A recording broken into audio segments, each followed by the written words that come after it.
il più bel centro commerciale che ci sia in Veneto e anche forse in Italia. Tra crisi e rilanci, serrande chiuse e serrande che si alzano, il sottosalone, ovvero il complesso di negozi che si trova nella pancia del Palazzo della Ragione, compie 800 anni. Sono 52 attività, alimentari soprattutto, ma anche bar, osterie e oggetti artistici.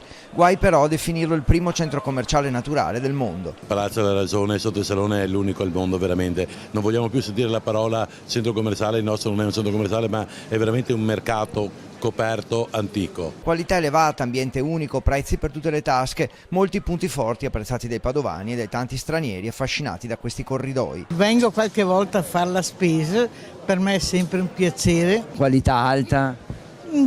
Discretamente, perché qualcuno che aveva il banco si è ritirato. D'altra parte la scomodità per arrivare, la difficoltà di trovare parcheggi e per qualcuno anche la concorrenza dei negozi più periferici negli ultimi anni ha tolto fascino al salone. Per mettere giù la macchina è un disastro.